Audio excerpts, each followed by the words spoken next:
अब इसको दूसरे प्रकार से कैसे डेरिवेट कर सकते हैं उसको देखते हैं। विस्थापन धारा को, विस्थापन धारा जो होती है, जैसे ये प्रत्यावर्ती धारा है, ठीक है, सॉरी प्रत्यावर्ती बोलते हैं। समांतर प्लेट संधारित्र है, इस समांतर प्लेट संधारित्र के धन आवेश है और ये ऋण आवेश है। तो इस धन आवेश और ऋण आवेश के अंदर हम लोगों को कोई प्रत्यावर्ती धारा लूप उत्पन्न हो रहा है, धारा का लूप उत्पन्न हो रहा है, धारा का परिपथीय लूप उत्पन्न हो रहा है, ठीक है। तो उस कंडीशन में हम जानते हैं कि यदि जो है प्रथम मतलब पहले संधारित्र और दूसरे संधारित्र के बीच जो धारा लूप उत्पन्न होती है उसके विद्युत फ्लक्स के मान में परिवर्तन होता है, और वहाँ पर विद्युत फ्लक्स के मान में परिवर्तन के वजह से जो धारा उत्पन्न होती है उसको आईडी से नोट करते हैं। और इसी का मान जो होता है इसके जो है विद्युत वाहक बल के, प्राथमिक विद्युत वाहक बल के गुणनफल के बराबर होती है, उसको हम विस्थापन धारा के रूप में लेते हैं। इतना हम जानते हैं पिछले अध्याय से, ठीक है। अब देखते हैं कि यहाँ पर जो कंडीशन होते हैं विस्थापन धारा का वो कितने को ट्रू करता है। ये दो कंडीशन देते हैं। एक संयोजी तार में प्रवाहित आवेश के कारण जो चालन धारा होती है उसको आईसी से नोट करते हैं। इसको चालन धारा जो चल रही है, सब बहुत सारे तार को क्या कर रहे हैं, संयोजित कर रहे हैं। जैसे ये प्रत्यावर्ती मतलब दो संधारित्र है, इसमें बहुत सारे तार को हम लोग यहाँ से ऐसे करके और क्या कर रहे हैं, संयोजित कर रहे हैं, जोड़ रहे हैं। तो वहाँ से जो धारा संचालित हो रही है या चालन हो रहा है उसको आईसी से नोट कर लेते हैं, ठीक है। और दूसरा कंडीशन, दोनों प्लेटों के माध्य जो विद्युत क्षेत्र है और चुंबकीय क्षेत्र है उसके विद्युत फ्लक्स और चुंबकीय फ्लक्स के मान के परिवर्तन के कारण जो धारा उत्पन्न होती है उसको आईडी से नोट करते हैं। तो हम लोग कुल धारा देखेंगे। एम्पियर के परिपथीय नियम जान रहे हैं। में integration of B into D L बराबर क्या होता है, तो बराबर होता है म्यू जीरो आई। तो आई जो होता है वो समय के सापेक्ष चल रही है, तो यहाँ पर हम कुल धारा निकालेंगे। तो जानते हैं कि कुल धारा बराबर आईसी और आईडी होता है। आईसी क्या है, चालन धारा है।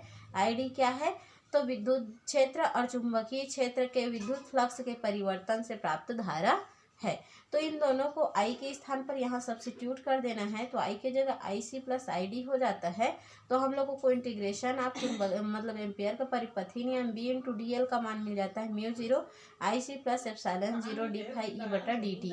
और ये इक्वेशन जो है क्या कहलाता है, तो पुनः ये इक्वेशन हम लोगों का मैक्सवेल का परिपथीय नियम कहलाता है। अर्थात ये क्या होता है, विस्थापन धारा, विस्थापन धारा का परिपथीय नियम कहलाता है।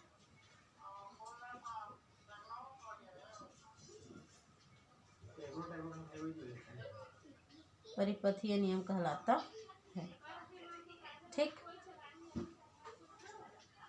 अब उसके बाद देखते हैं हम लोग कि ये जो होती है चालन धारा और विद्युत धारा, विद्युत फ्लक्स और चुंबकीय फ्लक्स से प्राप्त धारा, इन दोनों धारा में इक्वालिटी कैसे आते हैं, संबंध of IC and ID. IC क्या है, चालन धारा है,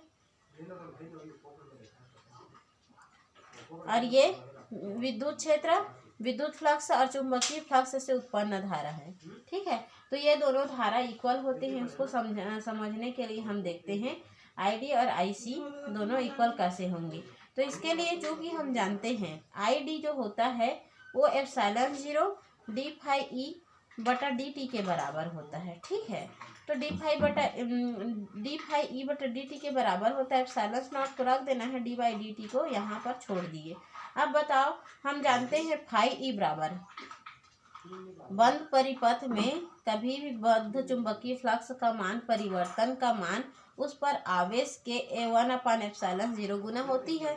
हम जानते हैं ना, किसी भी परिपथीय नियम के बद्ध चुंबकीय क्षेत्र में बद्ध विद्युत फ्लक्स का फाई का मान उस पर उपस्थित आवेश का 1/एप्सिलॉन 0 गुना होता है।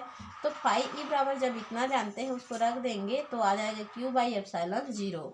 तो ये हम लोगों को मिल गया इतना। अब इसको क्या करते हैं, अब इसको हम क्या कर लेते हैं, एप्सिलॉन 0 को छोड़ देते हैं, ये एप्सिलॉन 0 को, और यहाँ से एप्सिलॉन 0 निकाल लेते हैं कॉमन, तो आ जाता है डी क्यू बटा डी टी। आया क्लियर इतना। एप्सिलॉन 0 से कट गया तो आ गया कितना, डी क्यू बटा डी टी आया, डी क्यू बटा डी टी। टी आया। अब डी क्यू बटा डी टी जो होती है वो किसके बराबर होती है, तो डी क्यू बटा डी टी जो है उस पर उपस्थित चालन धारा के बराबर होती है, आई सी के बराबर होती है। तो अर्थात आई डी जो होती है आई सी के बराबर प्रूफ होती है। और इसको भी हम क्या कहते हैं, तो विस्थापन धारा के लिए दोनों धाराओं का इक्वल कंडीशन कहा जाता है। अर्थात विस्थापन धारा अर्थात चालन धारा और विद्युत क्षेत्र और चुंबकीय क्षेत्र के उपस्थिति में प्रवाहित धारा दोनों एक दूसरे के क्या होते हैं, बराबर होते हैं। अर्थात ये परिवर्ती चुंबकीय क्षेत्र या विद्युत क्षेत्र कहलाता है। आया समझ। परिवर्ती विद्युत क्षेत्र या चुंबकीय क्षेत्र के वजह से चालन धारा परिवर्तित हो सकते हैं या तो इसके वजह से ये परिवर्तित किया जा सकता है। और इस प्रकार हम लोगों ने देखा इसके टॉपिक को, मतलब ये वाला टॉपिक जो विस्थापन धारा था उसके बारे में।